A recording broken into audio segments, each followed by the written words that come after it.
yako. Hiyo divine speed inaweza kwako ikatokea kwa wema, kweli uka experience divine speed. Lakini kama kuna kitu chochote ambacho kinaenda ndivyo sivyo, yani hasi katika maisha yako, pia kinaweza kupata divine speed hiyo hiyo. Sijui mnanielewa? Mmenielewa kwamba huu ni mwaka wetu wa divine speed. Kwa hiyo ukikaa vizuri utanyoka. Lakini kama ukikaa kwenye baraza kwa mfano la manunguniko, la mizaa, nayo inaweza ikawa accelerated. Kwa hiyo kama wewe umekaa mtu wa kunungunika, hayo manunguniko yako usipoyachukulia tahadhari, yanaweza yakaenda kwa speed ile ile kama mambo mazuri yanavyoenda. Haleluya. Bwana Yesu atusaidie. Mwambie jirani yako, Bwana Yesu atusaidie. Roho Mtakatifu akaendelea kuniambia kwamba he operates through principles. Unajua Wakristo wengi tumekaa katika hali ya kutaka miujiza. Mungu wetu ni wa miujiza, lakini mambo yake hayafanyiki kimiujiza. Sijui mnanielewa? Tunaelewana jamani? Ni Mungu wa miujiza, lakini mambo yake hayafanyiki kimiujiza. Ukifuata kanuni zake mambo yanakuwa. Yaani uweze ukasema of course once in a while kweli anavunja protocol, kweli miujiza inatokea, lakini lazima upate sheria na kanuni. Haleluya. Kwa hiyo ndani ya dakika 2 nitaelezea tulichojifunza wiki iliyopita ili niweze kuendelea. Haleluya. Nilisema kwamba manunguniko sio maneno tu, ni hali ya moyo wako. Haleluya. Ni hali ya moyo wako, kwamba wewe aidha kimya kimya au kwa sauti unaweza ukawa unalalamika. Amina. Na hii yani moja ya definition ya manunguniko ni kuonesha kwamba hauridhiki na kile Mungu amekupatia au kile Mungu amefanya ndani ya maisha yako. Amina. Tukaona kwamba manunguniko yanaanzia moyoni kabla hayajatoka kwenye kinywa chako. Na pia ni ishara ya kuonesha kwamba wewe huna imani. Ukiona unanungunika sana, ni ishara ya kuonesha wewe huna imani. Huna imani juu ya nani? Ya Mungu wako. Haleluya. Nikasema pia manunguniko ni upinzani wa kimya kimya dhidi ya Mungu. Anchor scripture tuliyotumia wiki iliyopita ni Wafilipi 2:14, ambayo inasema tufanye mambo yote. Hawakusema mambo nusu. Tufanye mambo yote pasipo manunguniko. That was our anchor scripture. Do all things without murmuring or disputing. Kwamba tutende mambo yote pasipo manunguniko wala mashindano. Niliwaambia kwamba unaweza ukawa umekaa hapa ukasema wewe sio mnungunikaji, lakini kama mwanadamu yani kwanza siku nzima inaweza siku haiwezi kupita bila wewe kunungunika. Haleluya. Haleluya. Hao wote nyinyi watakatifu wapendwa, hamnungunikaji nyinyi. Naomba nikwambie hata mtu akikupita barabarani ukasema huyu naye mbona umenungunika. Haleluya. Kwa hiyo kunungunika sio lazima tu unungunike kwa mambo makubwa. Unaweza tu dada sio amefanyaje ukaanza kuongea unanungunika. Haleluya. Mtoto sijui kakufanya nini ukaanza maneno unaongea, yani umetoka chumbani kwake unaongea korido nzima, unaenda unapanda ngazi mpaka unafika chumbani kwako bado unaongea, unaenda unaanza kufanya mambo yako bado unaongea. Huko ni kunungunika. Mwambie jirani yako acha manunguniko. Mwambie tena, geuka kwa huyu mwingine, labda huyu sio mnungunikaji. Mwambie jirani yako mwingine acha manunguniko. Tukajifunza pia kwamba manunguniko ni lugha ya jangwani. Haleluya. Wana wa Israeli walipokuwa jangwani, all they did was complaining and murmuring. Yani mngeturudisha kule kwenye vitunguu, kwenye matango, kwenye nyama, kwenye all they did was complaining. They forgot the fact that as they left Israel, walipotoka Misri, Mungu alifanya wakapata kibali, wakapewa magoldi, wakapewa mifugo. Yani walipewa zawadi, wanatoka utumwani, wanapewa na zawadi.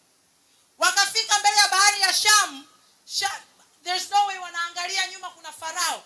Miraculously Mungu akafungua njia, wakatembea kwenye maji. Walisahau yote.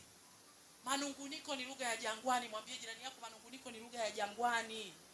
Yani wewe unakuwa katika hali umesahau ule wema wa Mungu ndani ya maisha yako. Wewe ni kulalamika. Yani amekutendea mambo makubwa lakini huyaoni.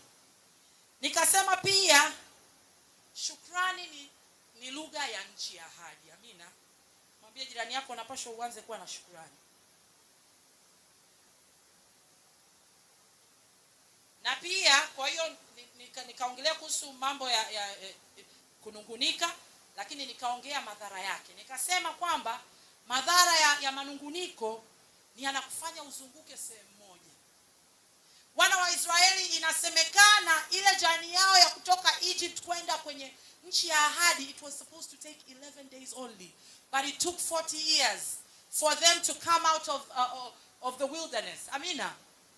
Kwa hiyo wewe unavyokaa katika hali ya malalamiko na manunguniko, unaweza ikawa inakufanya, kumbukeni, ukisoma neno linasema kwamba walikuwa naongozwa na pila. Wanaongozwa na yani walikuwa wanapata uongozi wa Mungu. Sio kwamba walikuwa naenda. Walikuwa naongozwa na Mungu. Sasa imagine wanaongozwa na Mungu, halafu wanazunguka hapo. Kwani Mungu alikuwa ajui njia? Muulize jirani yako, Mungu alikuwa ajui njia? Mbona walikuwa wanazunguka around the circle? Wanazunguka mlima Sinai huo. Mwambie jirani yako, usipojitahidi kumaliza darasa, huo mtihani wa hilo darasa la pili kuingia la 3 au la 4, kuwaga kuna mtihani wa darasa la 4 kuingia la 5, au la 7 kuingia form 1, au form 4 kuingia form 5, au form 6 kuingia chuo. Usipomaliza huo mtihani utarudia. Mwambie jirani yako, utakeri wewe, utapata sapu, urudie mpaka upate huo mtihani. It took the children of Israel 40 good years wakiwa wanazunguka hapo na wanaongozwa na Mungu, lakini wanazunguka hapo. Why? Because of murmuring and complaining. Mwambie jirani yako, acha manunguniko. Nikasema kwamba manunguniko yanaweza kukuzuia wewe kuingia kwenye kusudi lako la Mungu. Inasemekana watu wa chini ya miaka 20 tu ndio waliweza kuingia nchi ya ahadi. 20 kupanda wote walizunguka mpaka wakafa. Kile kizazi kilipokufa ndio hawa sasa kuanzia 20 kushuka ndio wakaingia. Kwa hiyo unaweza ukakaa hapa tongue speaking, you love God, yani lakini kusudi la Mungu kwenye maisha yako lisitimie. Kwa nini? Kwa sababu una manunguniko. Nikasema pia manunguniko yanaweza kufanya uchelewe. Nikaongelea pia Wakorinto 1:10. Hii actually nilirealize kwamba nilisema juu tu sikuiongelea. Naomba uweke Wakorinto 1:10. Na Wakorinto wa kwanza mlango wa 10 mstari wa 10. Nao nasema, basi ndugu zangu na wasii kwa jina la Bwana wetu Yesu Kristo kwamba yoyote mnene mamoja, wala pasiwe kwenu migawanyiko, bali muhitimu katika moja ya shauri. Haleluya. Okay, hii inaelezea, nadhani ukiendelea ukaanza juu lakini ukaenda mpaka kwenye 11. Mtume Paulo alikuwa anatolea mfano wana wa Israeli. Haleluya. Akawa anasema kwamba watu wasipatikane wakinungunika kama wana wa Israeli walivyokuwa wanungunika huko jangwani. Sasa as I was meditating this, Roho Bwana akanieleza kwamba kama wana wa Israeli wamewekwa kama mfano kwetu sisi, inamaanisha kilichowapata wao, tusipoweza kutumia huo mfano wao na sisi kutoka, kitatupata sisi. Haleluya. Mwambie jirani yako, ukiendelea kunungunika, maana hiyo scripture ukisoma mwanzo mpaka chini inakwambia kwamba yani alitolea huo mfano wa wana wa Israeli kuzunguka jangwani na kunungunika. Akasema hawa wametumika kama mfano. Haleluya. Sasa mfano wote unatumika uwe mfano ili wewe ukiufuatilisha huo mfano utoke. Mwambie jirani yako, huo mfano umewekwa hapo ili ukusaidie wewe. Haleluya. Usipoweza kuyashinda, maana umepewa mfano, yatakukuta. Mwambie jirani yako, yatakukuta. Haleluya. Kwa hiyo kilichoangamiza wao, yale manunguniko, yanaweza yakakuangamiza wewe pia. Haleluya. Maana waliona miujiza ya Mungu lakini walikosa imani. Wewe imagine wewe hapo ungeweza ukapita pale, eti umefika pale wapi? Tutumie beach gani? Eti umefika tu hiyo beach hapo Mbezi Beach chini. Umesimama hivi, ikafunguka. Kweli baada ya muda kadhaa utasahau Mungu alivyokufungulia. Sasa we are thinking of bahari ya Shamu. Kuna little things Mungu amekuokoa wewe. Yaani kuna vitu vidogo ulikuwa ukawa unamwamini Mungu hata kama ni kwa mlo. Huo mlo ulikuwa hauna mlo kwa siku hiyo, mtu akakupigia simu cha ikarushwa muamala ukaweza kula. Hiyo ni bahari ya Shamu yako kwa hiyo siku. Haleluya.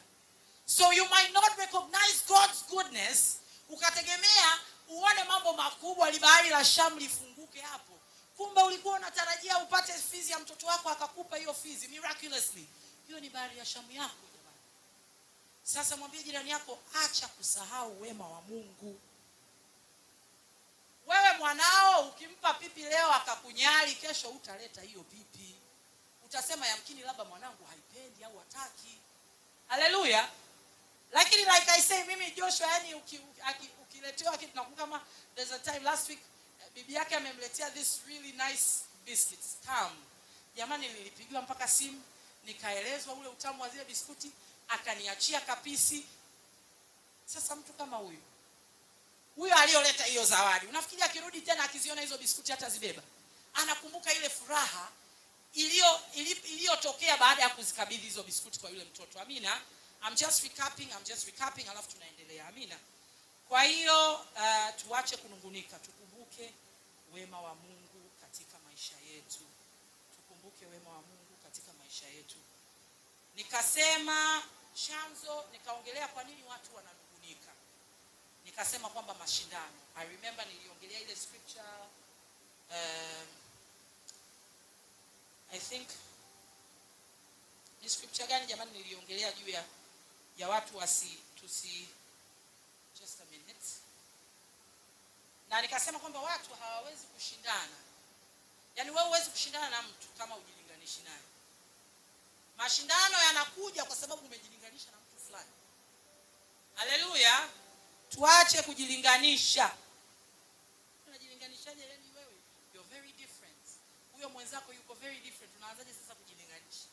Kwanza kujilinganisha ambako kunaelekea kwenye hayo mashindano kinawafanya watu wawe depressed. Haleluya. Haleluya.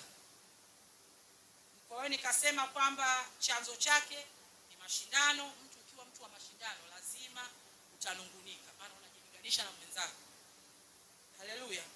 Nikasema pia watu wananungunika kwa sababu hawaridhiki. Labda hawajaridhika kwenye hiyo hali wanayopitia au kuridhika tu kwa namna yoyote.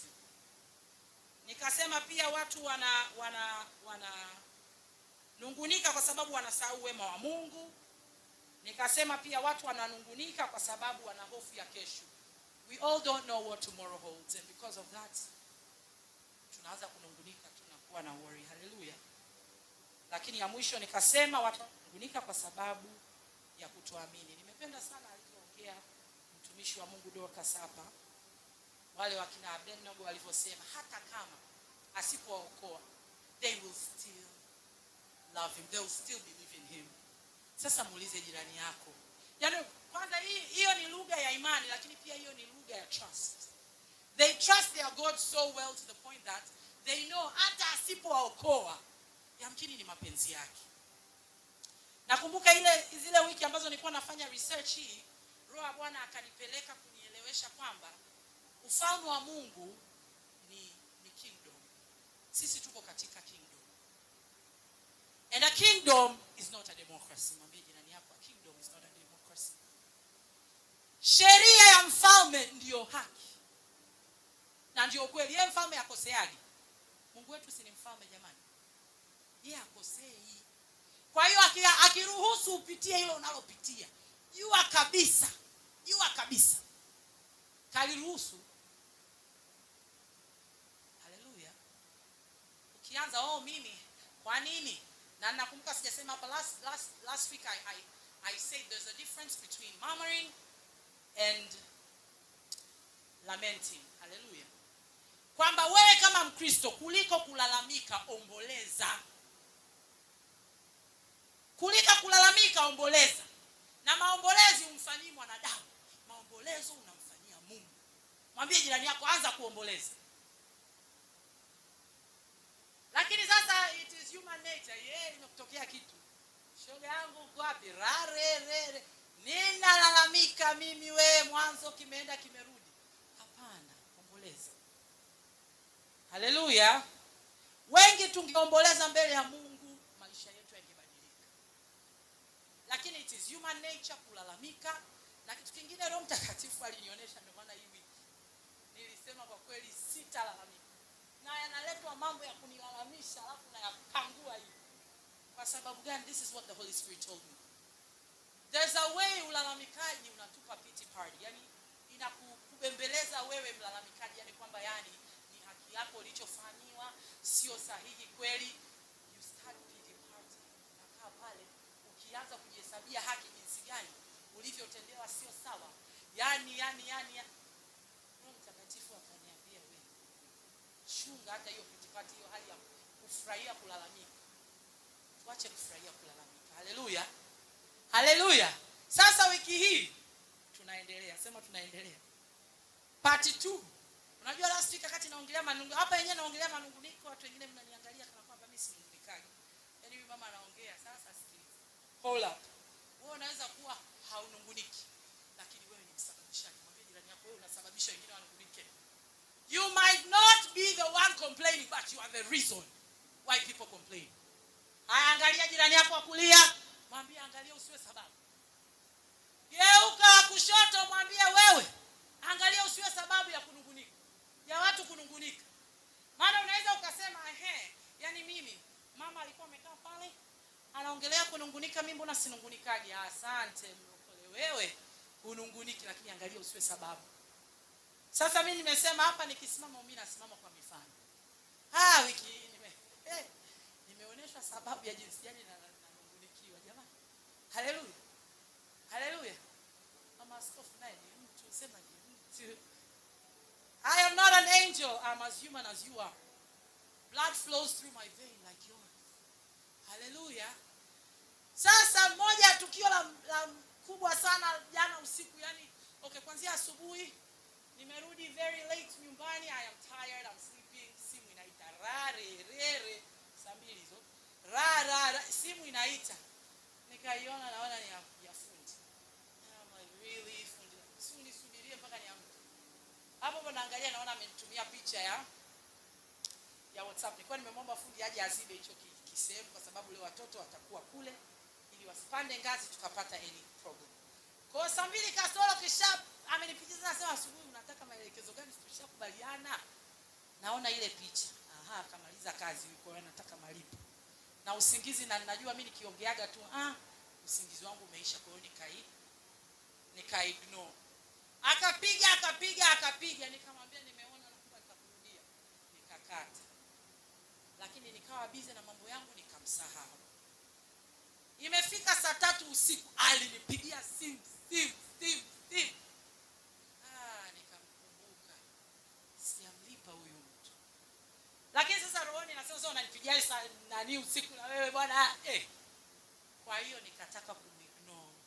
Roho Mtakatifu akaniambia usiwe sababu na huyu kaka kulalamika. Haleluya. Haleluya. Nisiwe nini? Na kiukweli to know that it was the Holy Spirit. Nimetuma ile hela, hakupiga hata kushukuru. Na it is yeye ni wa kawaida kwamba ukimtumia hela hapo atapiga mama asante nimeipokea, hakurudi. And the Holy Spirit anambia huyu amekwazika. Hawezi kukutafuta tangu asubuhi mpaka usiku kwa hela ambayo ni haki yake. Alafu wewe ulitaka kumkwepa tu hivi kwamba ataelewa bwana nitamtumia asubuhi. Hakurudi hata kusema mama nimeipokea, alikaa kimya. Roho Mtakatifu anasema huyo amekwazika. Wamama wenye nyumba in the house tupo. Wamama wenye mabinti wa kazi ndani ya nyumba tupo.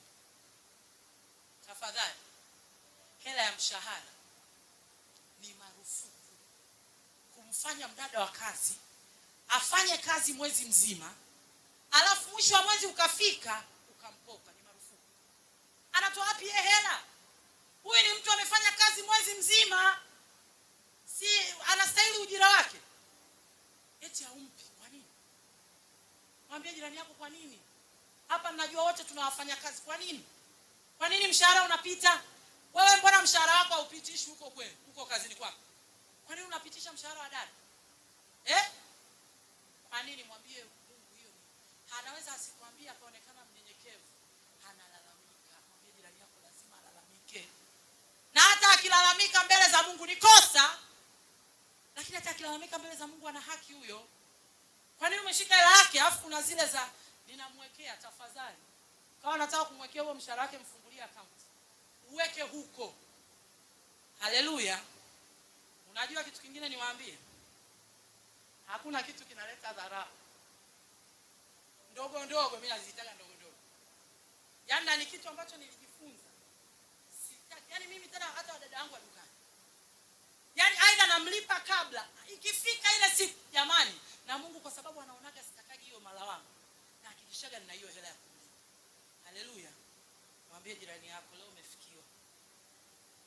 Usiruhusu kulalamikiwa. Unamlipa 100,000, unamlipa 60,000, unamlipa 70,000. Sikakufanyia kazi. Kwani unakula hela yake? Yaani sio kwani unamcheleweshea. Huyo mtu atakaa asinungunike kweli? Lazima atanungunika. Mwambie mwenzako usiwe sababu. Yaani usiwe na sababu unawafanya kazi. Yaani this is how you should look at it. Hao wafanya kazi wana familia. Acha huyu unayeishi naye nyumbani. Kuna mtu hapa kuna case niliipataga ya mtu ambaye mume wake anafanya kazi. Halipwi. Na imefika muda wake ya delivery anapaswa ajifungue. Mume hana hela, kwa nini? Eti bosi wake anamkopa. Na kumkopa 1,500,000 jamani. Yaani sijui ana malindikizo ya bosi wake, sijui ameshafika milioni na ngapi sijui. Kwa sababu anakopa. Mwambie jirani yako jamani tuwe na huruma. Nimeanza pale wakati naomba nasema the essence of Christianity is for you and I to be changed. Hallelujah. Yaani moja ya sababu kuu ya sisi kuwa Wakristo ni kupata badiliko. Sasa usikae yaani watu yaani mtu ananungunika. Na hiyo actually ilianza hiyo huo mfano wa mtakatifu aliumake clear kwa huyu aliumalizia huyu fundi, lakini ulianza kutoka kwa mwalimu wa Joshua. Tangu Friday ananikumbusha mama. Nani hela yetu ya tuition inaisha Ijumaa hii. Nikamwambia usijali, nitakutumia kesho yake ambayo ni Jumamosi jana. Na aliniambia I think Thursday. So Friday nikaipitisha. Saturday jana akanikumbusha. Mama, nakumbusha. Na kweli nilikuja kuiona ile message lakini na yeye bila sababu jamani. Maana ni 300,000 tu, yani 1,500,000 na 1,500,000. Kwa miezi miwili ni 300,000. Nilikuwa nisitume, roho Bwana akanikumbusha. Ndio haya manunguniko ninayoyazungumzia. Mwalimu asikae kule akasema huyu mtoto ninamsaidia lakini mama yake anilipi. Haleluya. Haleluya. Mbona tuko kimya? Are we understanding what I'm trying to mean? Unanielewa? Mwambie jirani yako usiwe sababu ya kunungunikiwa. Nikapewa ule mstari wa Mithali unaosema kinachowezekana leo kisingoje kesho. Actually that's the scripture that came to me as huyu mtu wa fundi alivyokuwa ananipigia simu. Hela ziko kwenye simu. Kinawezekana leo. Kwa nini nataka unimsubirishe kesho? Haleluya. Mwambie jirani yako usiwe sababu. Naomba utaniwekea Luka 17 mstari wa 1 na wa 2. Akawaambia wanafunzi wake, makwazo hayana budi kuja, lakini ole wake mtu yule ambaye yaja kwa sababu yake. Ingemfaa zaidi mtu huyu jiwe la kusagia lifungwe shingoni mwake, akatupwe baharini, kuliko kumkosesha mmojawapo wa wadogo hawa. Haleluya. Yesu anatuambia makwazo hayana budi kuja. So it is plain blank, you will utakwaza according to the scripture. Lakini sasa umepewa angalizo la ole mtu yule ambaye kwake haya yani yeye ndo anasababisha hayo makwazo.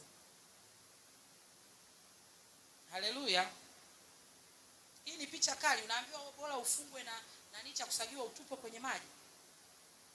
Yaani kwamba heri wewe unayekwaza wengine ufe kuliko watu wakwazike. Do you see how graphic it is? Kwamba heri wewe unayekwaza wengine utupwe kwenye maji, yani inamaanisha ufe kuliko kukozi hiyo hayo manunguniko au hayo makwazo kwa mtu. Sasa kuna uhusiano upi kati ya makwazo na manunguniko? Inaonekana kwamba manunguniko hayawezi kuja bila sababu. Haleluya. Na kwamba lazima kuna mtu au kuna tukio au kuna mazingira yanayomsababisha mtu aweze kuchochea hiyo hali ya kunungunika. Na ndio tunarudi kwenye hiyo mifano ya mdada wa kazi, au sio tu mdada wa kazi, yani ni scenario gani ya mtu au inaweza ukafanya turudi hata kwa mfano wa yule nani yangu niliongeleaga siku ile, kumsingizia mtu tu bila sababu. Jambo hajalifanya alafu unamsingizia mtu kwamba kalifanya. Haleluya. Usiwe sababu. Like what are you gaining kumsingizia mtu uongo? Haleluya. We are quiet in the house. Are we understanding? Kwa hiyo tusiwe chanzo ya hiyo hali ya watu kukwazika. Kwa sababu hiyo scripture onyo lake linasema heri wewe unayemfanya mwenzako anungunike ufe. Sasa hatutaki ufe. Na not necessarily ufe kimwili, unaweza ukafa kiroho. Mwambie jirani yako unaweza ukafa kiroho. Kwa hiyo hatari kubwa inawekwa kwa huyo anayekwaza kuliko hata huyo aliyekwazika. Sisemi kwamba nimewapa go ahead muende mkanungunike, hapana. Lakini anaye cause manunguniko ana sheria ya Bwana inamhold accountable zaidi. Haleluya. Haleluya. Tunasikia, tunaelewa, tuko tayari kubadilika, tuko tayari. Amina. Haya, nataka tuangalie tabia zinazoweza kukusababisha watu wanungunike juu yako. Haleluya. Gusa kinywa chako. Maneno, sema maneno.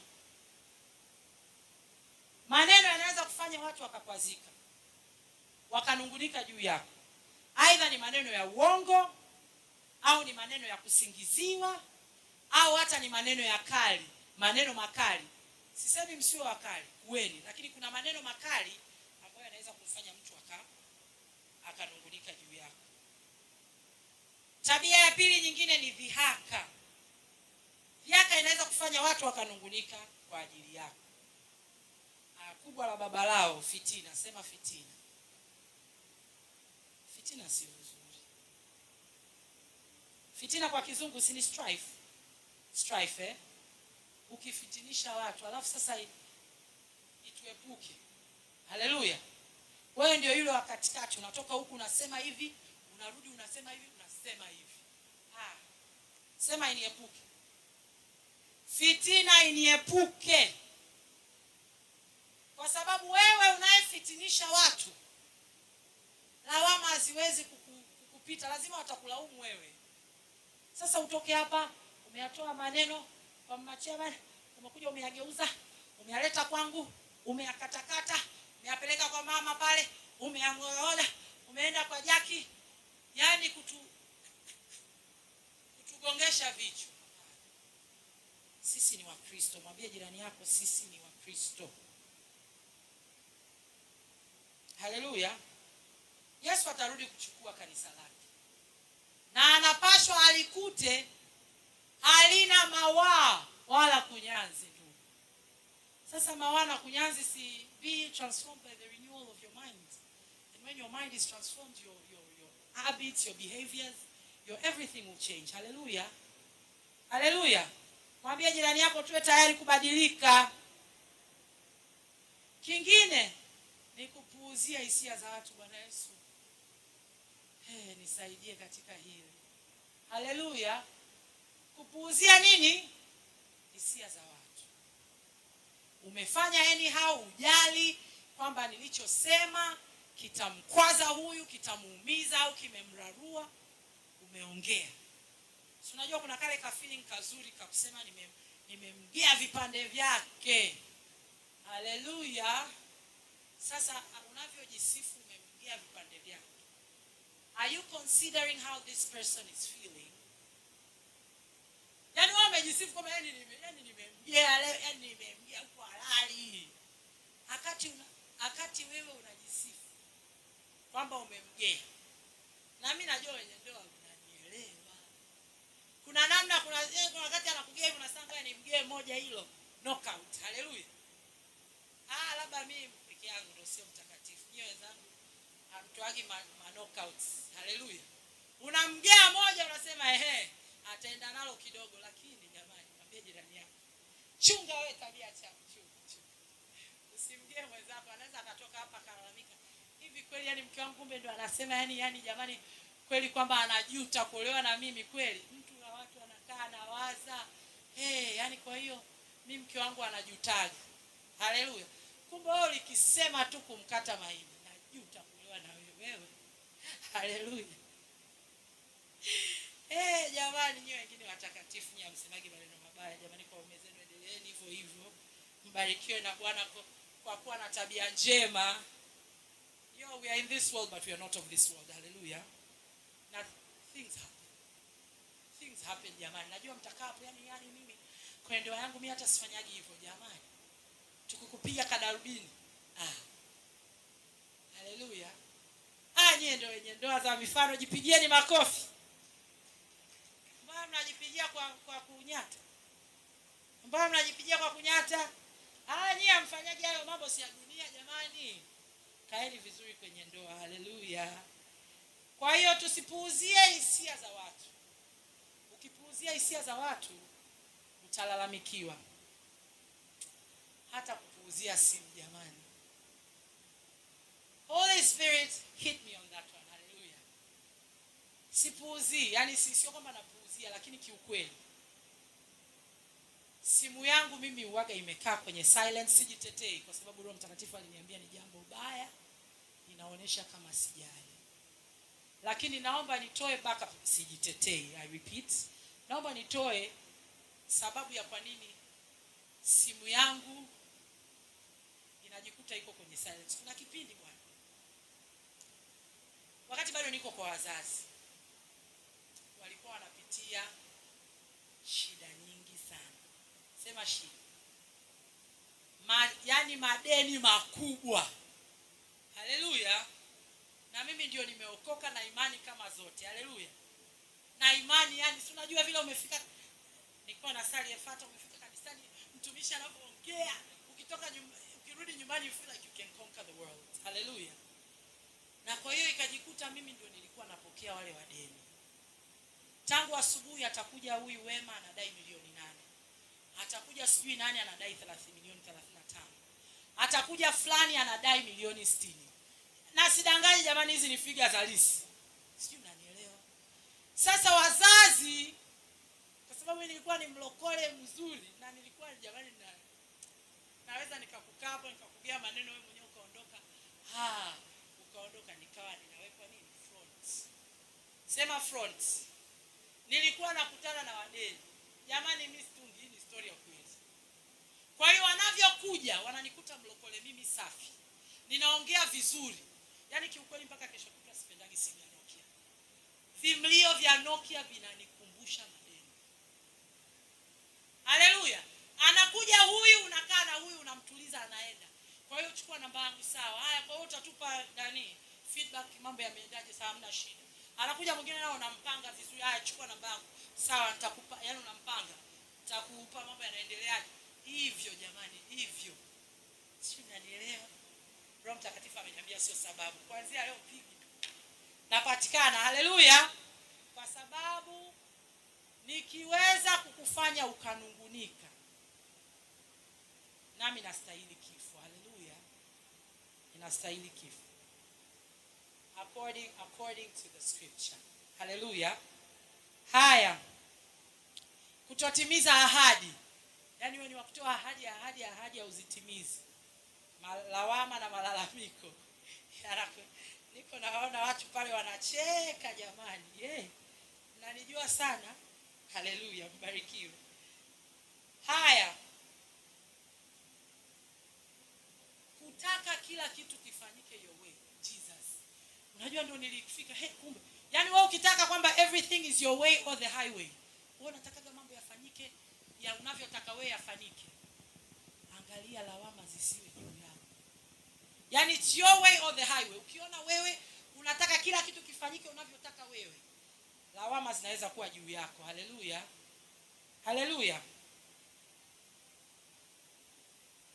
Kutothamini watu nimesema. Ukiwa mtu wa kiburi pia lawama zinaweza kuwa juu yako. Ukiwa mkosoaji, haleluya, mkosoaji, lawama zinaweza kuwa juu yako. Yani wana wa Israeli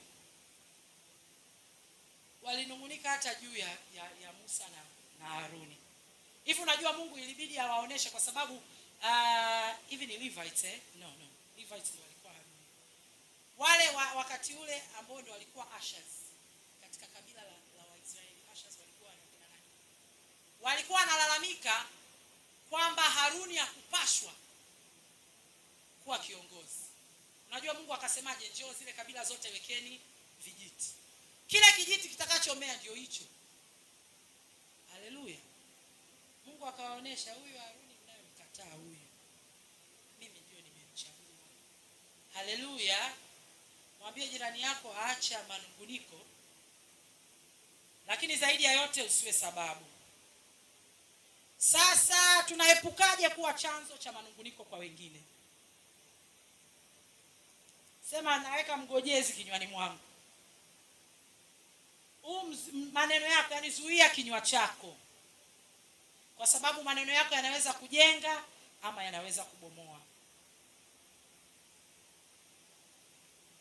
Cha pili, pia tuchunge tabia zetu. Nimezieleza zile tabia, kwa hiyo let's try and work on ourselves. Let's try and be transformed. Hallelujah. Cha tatu, tuwe watu wa haki na upendo. Ukiwa mtu unayesimama kwenye haki, hautakuwa na upendeleo, maana upendeleo nao unaleta malalamiko. Amina. Wazazi tupo. Usimpende mtoto A kuliko mtoto B. Mimi naweza nisielewe because I only have Joshua, lakini nimeona wazazi wanasemaga hiyo eti kuna ile unampenda mtoto huyu kuliko it's not right. Mimi nimekuwa na kaka zangu, kwa kweli sikujua nani anapendwa zaidi ya mwenzake. To me, I saw my dad, I saw my mom loving all of us the same. Sasa kama kulikuwa kuna favorite hapo katikati, mimi sikuiona, kwa sababu these are the things that create insecurities in children. Mwambie jirani yako, usimfanye mtoto wako aanze kutojiamini. Kwa sababu akiangalia hivi, unajua kuna watu yakini mama anampendaga fulani zaidi. Mtoto hapashi kutambua hiyo, kwamba fulani anapendwa zaidi ya fulani. Uwe mtu wa haki, usipendelee. Haleluya, haleluya. Kwa hiyo labda katika hili naweza kuhitimisha kwamba Mungu atusaidie tusiwe sababu. Pale niliwasema wa mama wenye nyumba kwamba msiwafanye wadada wenu walalamike, lakini pia nyi wadada tupo, msiwe sababu ya wamama zenu jamani kulalamika kila wakati. Maana niliwasema wamama wenye nyumba kwamba hawawalipi mishahara on time, lakini may you please not be the reason why we are complaining all the time. Kwamba unamkuta mama kweli ameshakuelekeza fanya basi, rere arudie aongee, jamani mpaka majirani waanze kumuita huyo mama mwenye nyumba kigego. Au wadada tupo, msiwe sababu. Mwambie jirani yako msiwe sababu. Tena wakilokole jamani, nyie jamani, kuna kauvivu kwa wadada wa kilokole. Haleluya. Kuna kauvivu. Mimi kiukweli what I decided, nilijaribu kuemploy walokole dukani. I couldn't. Kwa sababu at the end of the day wanaanza kuniweka kwenye position yangu ya umama uchungaji. Ndugu, tuko kazini. Mama uchungaji kwamba niulete mama uchungaji dukani kwamba yani nisikuelekeze mwambie jirani yako acha uvivu. Walokole wengi hawaajiriwi kwa ajili hiyo. Haleluya. Yaani ukienda kuwatafuta wanaotoa kazi wanakataa walokole. Sasa sisi tunapaswa kuwa mfano. Haleluya. Nilimuona mdada walimuonesha, I think there's a lady alikuwa anapita sijui anataka kwenda kununua, alikuwa amesimama Sinza anataka kwenda kununua kitu kwenye maduka mengi. Lakini akaona in one of the shops, ilikuwa usiku yani karibia muda wa kufunga. Huyo mdada wa kazi amekaa pale ananena kwa lugha, nadhani anakaribia kufunga lakini anaombea. Ukiwa ni mtu wa kuombea for good, yes.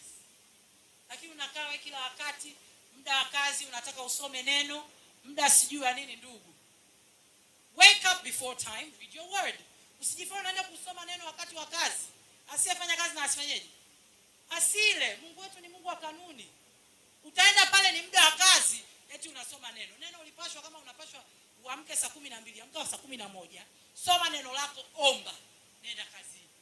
Usipokute muda pale ndio unapashwa ufanye eti nasoma neno. Aya. Haleluya. Au nisiwe hivyo? Hapana. Sisi ndio tusiwe hivyo, tunakosea. Na jana jana nikaona a very tragic thing on the internet. Huyo mama analia kwa sababu mdada wa kazi Kenya huko, mdada wa kazi amechinja mwanae. Kwa nini? Kwa sababu alimwambia kwamba usiponilipa nitakufanya kitu baya. Haleluya. Sasa imagine eti mtoto wako nakuta amechinjwa kwa ajili ya laki. Jamani. Kachinjwa kwa ajili ya 70,000. Kachinjwa kwa sababu eti hajalipa mshahara on time. Haleluya. Mwambie jirani yako usiwe sababu. Geuka kwa jirani yako mwingine usiwe sababu. Yaani tena kama unajiona mwezi huo hauna kabisa kitu, umweke huyo mdada mwelekezi. Mwambie mwanangu, unaona tunayoyapitia. Sina cha kuongea. Lakini usiwe sababu anakuona wewe umeingia umetoka alafu ukamkopa. Mwambie tuache kukopa. Haleluya. Wanaogopa nini?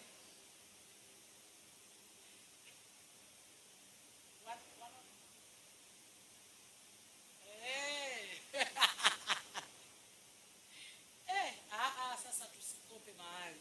Yaani mtu anakukopa. Yaani unaenda kuolewa kwa kukopa. Jamani mabinti msikope. Haleluya. Mabinti msikope, nilikuwa sijaelewa. Yaani ukakopwe mahali eti mahali yako imekopwa. Sasa bora wasiitoe kabisa. Sasa usipokopa unakuwa unaingia in the wrong foot. Haleluya. Haya, naomba tumalize, muda hata hauko upande wangu.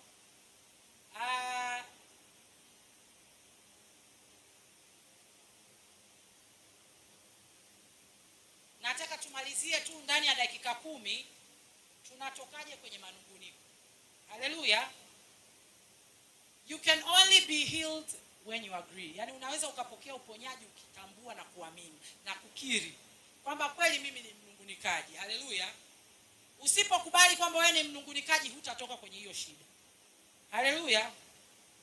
Kwa hiyo mabadiliko yanakuja kwa kukubali. Naomba uniwekee Zaburi ya 51:3. Kwamba you go before the Lord. Kwamba Mungu, nimekuwa mnungunikaji, naomba unisamehe. Haleluya. Maana nimejua mimi makosa yangu na dhambi yangu iko mbele yangu daima. Amina. Ukiijua kwamba wewe una shida ya kunungunika au wewe una shida ya kunungunikiwa, omba toba. Haleluya. Haleluya.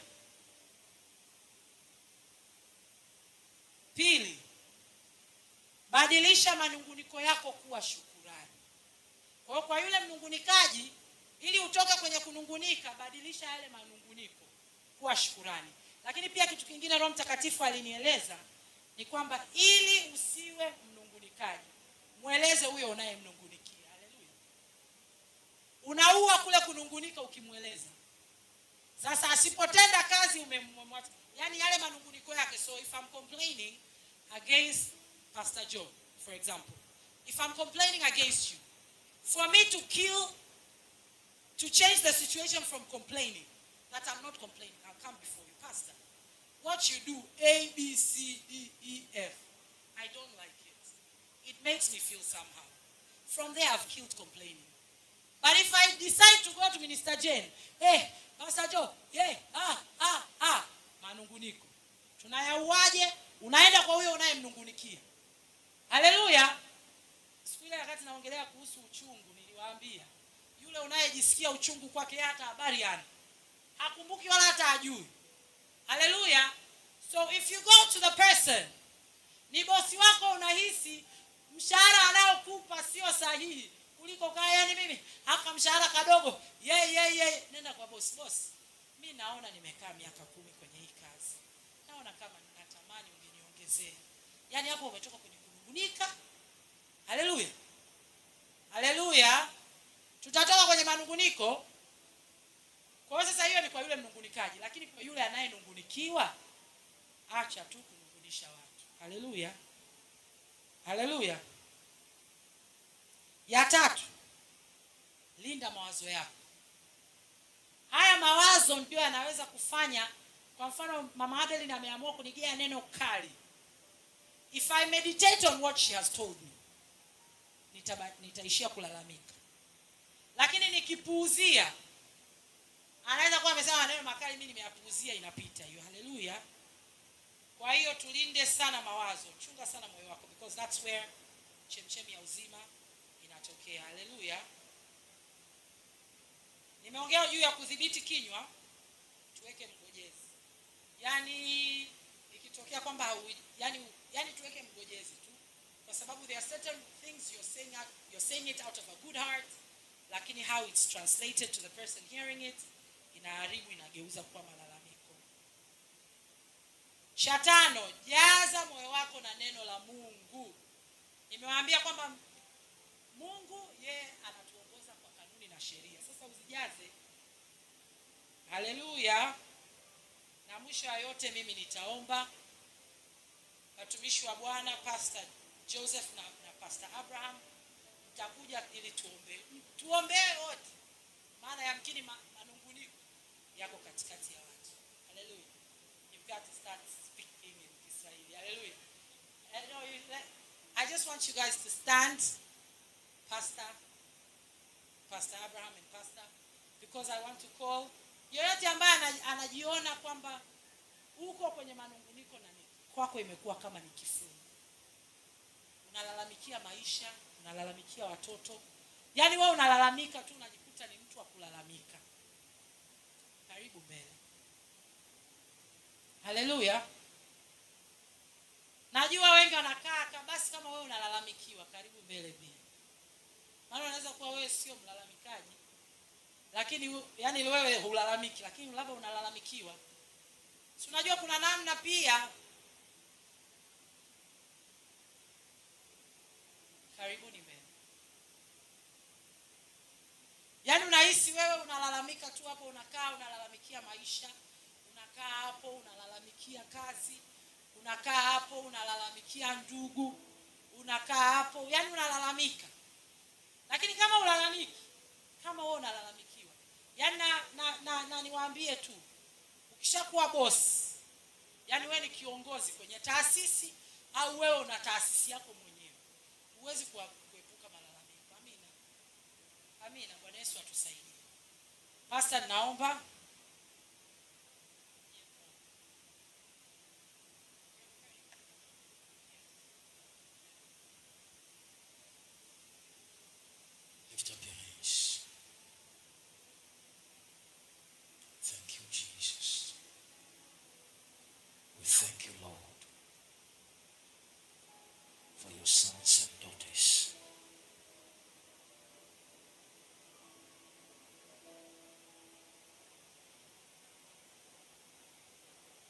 in the name of Jesus. Father, we ask for mercy. Let your mercy prevail Let your mercy prevail. Let the spirit of complaint leave your sons and daughters. In the mighty name of Jesus, we ask, O God, that your hands will rest upon them. That anything that they will make them to complain, Father, instead of complain, Lord, they will keep quiet. We thank you, Lord Jesus, for a new beginning. We thank you, Lord Jesus. Let that spirit,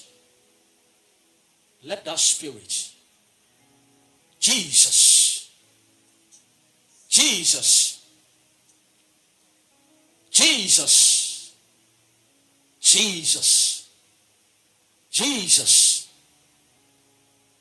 Jesus, Jesus. Thank you. Thank you. Thank you. Thank you. Thank you. Thank you. Thank you. Thank you.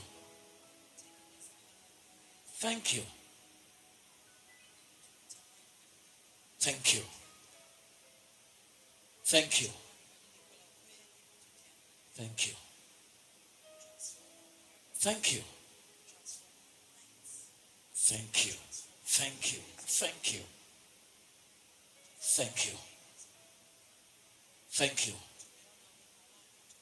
Thank you.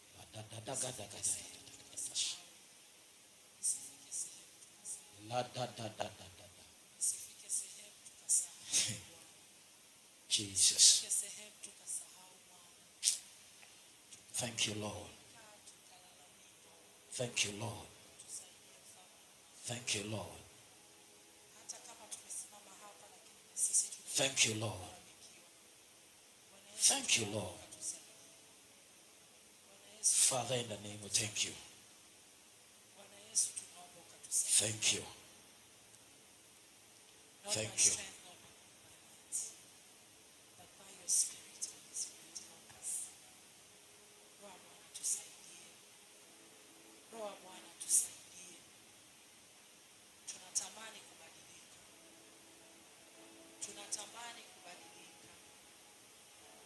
Tunatamani kubadilika. Wewe unayebadilisha kuanzia ndani.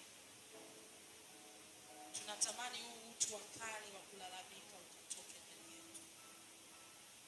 Create in us a thankful spirit of God. Create in us a thankful spirit of God.